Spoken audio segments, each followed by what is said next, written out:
Here's a really interesting topic. It turns out that people in Hollywood have just been caught inside these super huge mega corporations like at HBO using sock accounts to whine and complain, to essentially harass critics who give their woke trash shows bad reviews. So Hollywood, who has consistently complained about review brigading and bots online dragging down review scores, turns out that they have been caught on multiple occasions using bot accounts. What a great story. What a great story. HBO bosses used secret fake accounts to troll TV critics and argue with viewers in comment sections. In June 2020, Casey Bloys, HBO's then president, the president of HBO, was involved in this crap. The presidente.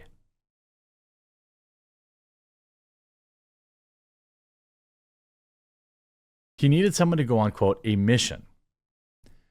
Bloys, who was named HBO's CEO and chairman in October of 2022, was irked by a single tweet from Vulture TV critic Catherine Van Arendonk, who had some thoughts about Perry Mason's HBO series starring Matthew Rhys as a private detective turned defense attorney. I didn't even know they made that show. The remake of the 1960 show carves out whatever. Bloys was annoyed. According to text messages reviewed by Rolling Stone and sent Van Arendonk's tweet to Kathleen McCaffrey, HBO's senior vice president. So the CEO and the senior vice president are butthurt about a review that didn't like one of their new shows, and this is what they were spending their time on. Okay? Sent to the senior vice president, quote, maybe a Twitter user should tweet that that's a pretty blithe response to what soldiers legitimately go through on the battlefield, he texted. He was literally asking her to, and he went on to say, do you have a secret handle? Couldn't we say, especially given that it's D-Day, to dismiss soldiers' experience like that is pretty disrespectful? This must be answered. This is actually disgusting for a couple of reasons. The first, obviously, the sock accounts to argue with critics is pathetic and hilarious. But second of all, they're using soldiers' trauma because they're worried about bad reviews. He's basically like, yeah, you should go in there and stand on the graves of our troops because we got a bad review. Bloys was serious. Quote, who can go on a mission? He asked McCaffrey, according to the messages, adding that they needed to find a mole at arm's length from the HBO executive team. We just need a random to make the point and make her feel bad. Eventually, Bloys landed on a rebuttal to Van Arendonk, according to a message, a somewhat elitist take. Is there anything more traumatic for men and now women than fighting in a war? Sorry if that seems too convenient for you. The exchange was one of at least 6 instances between June 2020 and April 2021 in which the CEO of HBO discussed what they called a secret army to fire back at several TV critics on Twitter, as well as anonymous commenters on articles about HBO programming, according to texts exchanged reviewed by Rolling Stone.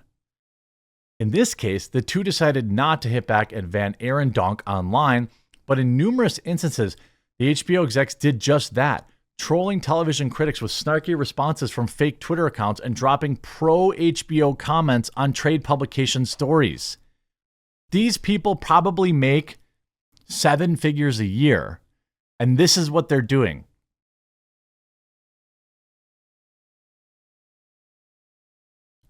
So they said Rolling Stone reviewed the metadata associated with the messages and verified their authenticity, by linking the sender of the messages to a phone number registered to McCaffrey. What's more, in 4 of 6 cases, the language of the text is an exact match for the language of the anonymous accounts. HBO didn't even dispute the legitimacy of the messages when approached by Rolling Stone. In a statement, an HBO spokesperson said that it would not comment on select exchanges between programmers and errant tweets. Then Arendonk confirmed she wrote the tweet, but declined to comment further.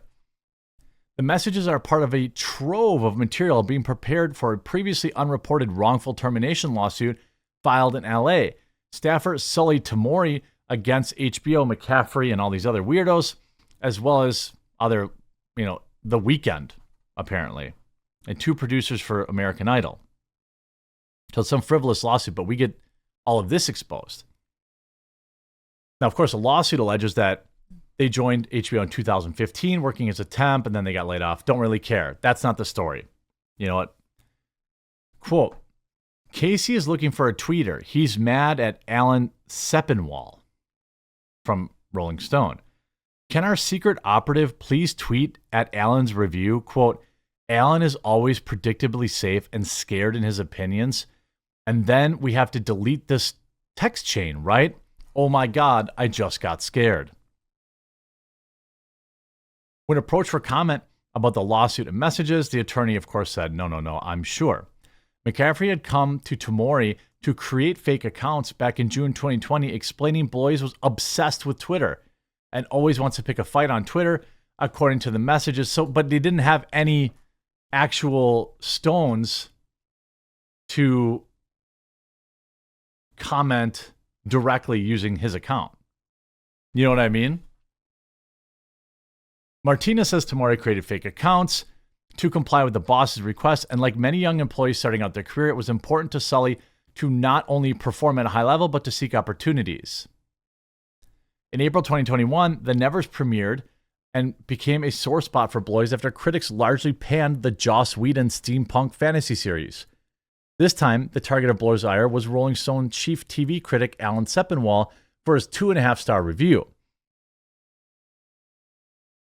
That day, a brand new created account under the name of Kelly Shepard, a self-described Texas mom and herbalist, replied to Sepinwall's tweet about his review, repeating the exact statement that the CEO expressed.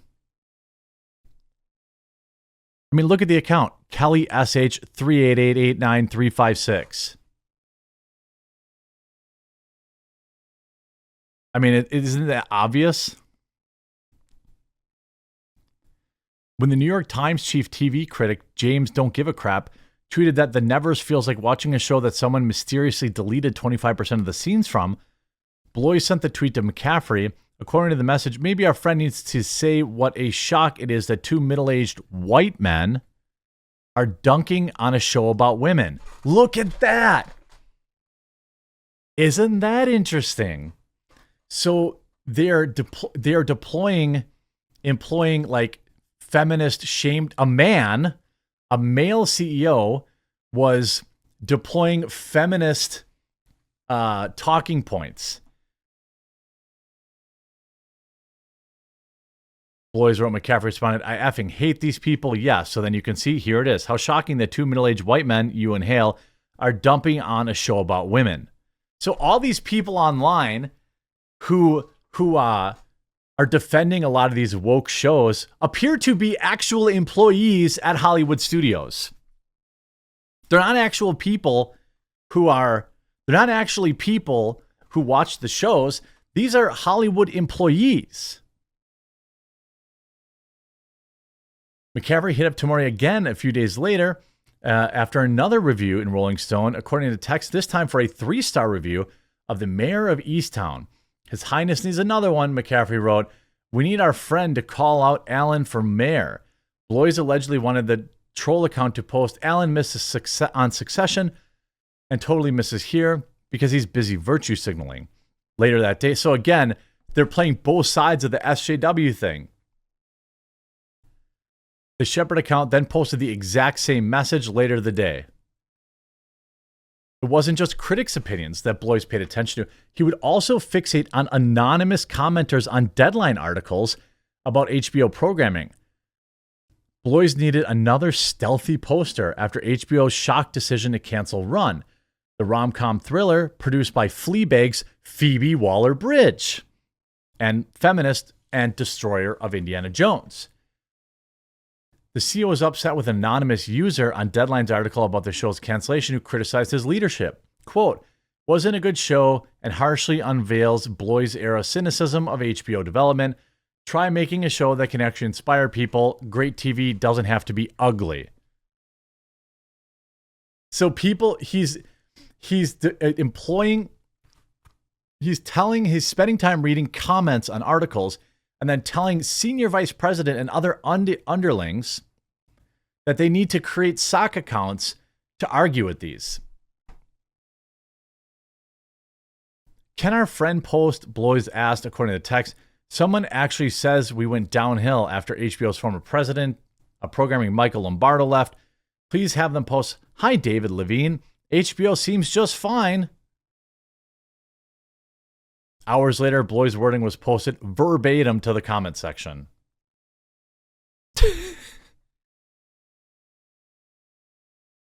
HBO is dying. Terrible move. What's even on HBO anymore these days? I mean, as September reports from Vulture suggested a PR firm had gamed Rotten Tomatoes system to boost clients' rating. Well, we all knew that. All these reviews, all these idiots arguing with you online about how this woke stuff is actually awesome. Turns out that they may just be employees of HBO and Hollywood. Absolutely hilarious.